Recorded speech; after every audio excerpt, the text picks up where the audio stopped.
So I just recently upgraded from the MacBook Pro M1 Max to the MacBook Pro M4 Max. I will say that the M1 Max is an amazing music production computer, straight up. But the M4 Max seemed interesting to me because I've always wanted to work in 96K, but I never felt like I was at the point where I could quite fully work in 96K all the time. I always would run into trouble, and I just felt the M1 Max wasn't powerful enough. So the thought of upgrading to the M4 Max to work in 96K from what I've seen online seemed like a possibility.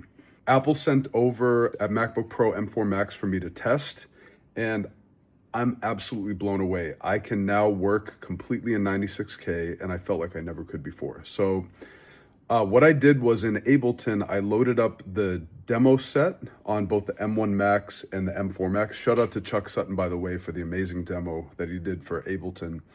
And I ran some tests. So take a look at my findings. It's not scientific. I just wanted to give you guys an idea of the type of power you can expect if you want to upgrade from the M1 Max to the M4 Max for music production. Okay, so I have the Ableton demo track loaded on my old M1 Max laptop, and I have my M4 Max laptop connected to my studio display, and it's loaded on here. So let's try playing both of them at 96K, 128 samples.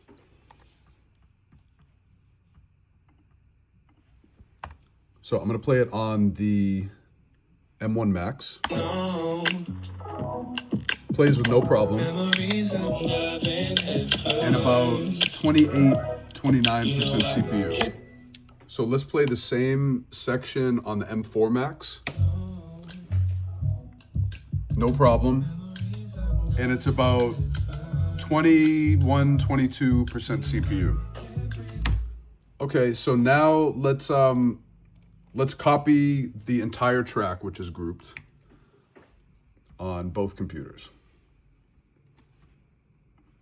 And let's see if it can play, and I have it muted, but all the tracks are still activated. Let's see if we can play it at on the M1 Max. Yep, and it still plays. About 35% CPU. And no cracks and pops. And let's play it on this one. And we're at about 22% CPU on this one. So now let's duplicate everything one more time. And let's see how the M1 Max does. Still playing. About 55 or about 50, 52% CPU. Let's play it. Let's duplicate it one more time on both, because we know that this one's gonna play. So now we have the whole entire song 4 times. Let's test this. Okay, still plays. The M1 Max is super powerful, so I haven't had a need to upgrade. I just wanted to see if I could run 96K reliably. So let's keep copying them until we break this one. So now we have 5. Still working. Okay, we got our first crack. Yep, so okay, so we can do about 5. Yeah, and now it's crapping out.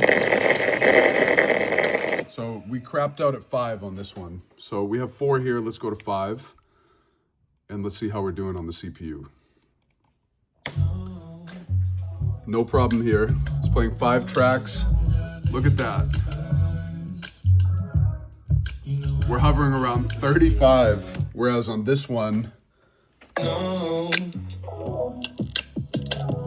really maxing this thing out. We're hitting 60, and then once it gets a little later on, towards the end of the section, we're actually going to start testing this at the chorus, because there's more going on there.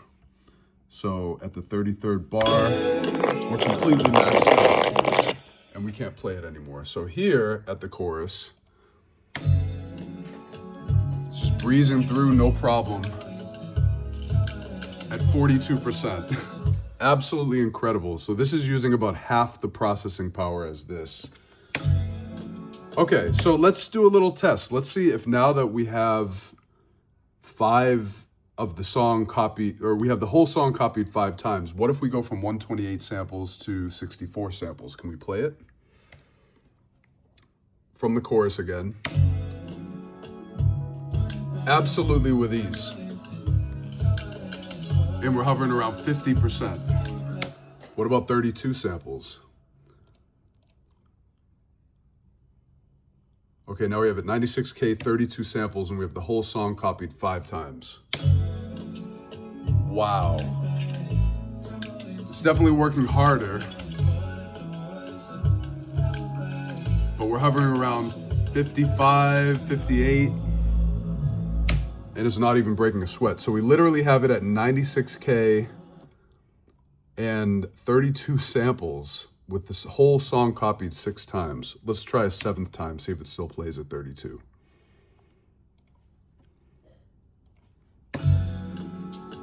Oh my God. So we have the whole song copied 6 times, playing at a busy part in the song. And we're getting to around 70%, but it's still working. Can we copy it a 7th time? Let's see if we can do that.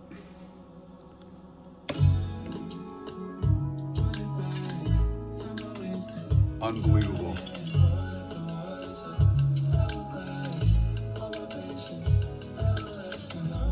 So we're at 32 samples, 96K.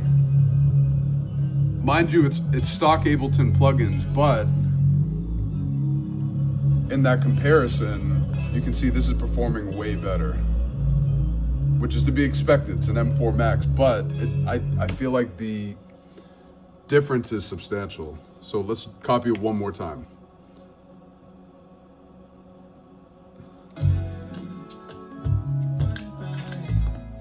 Okay, so we have it copied 8 times and now we're getting clicks and pops. Let's bring it to 64.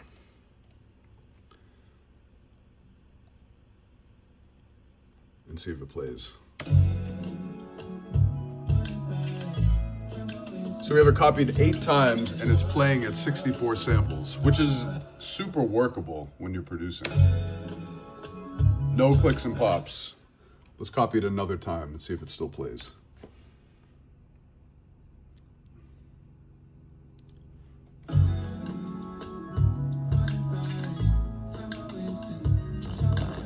Okay, so we have it copied 9 times and it's not playing. So let's bring the samples up to 128, which is still workable.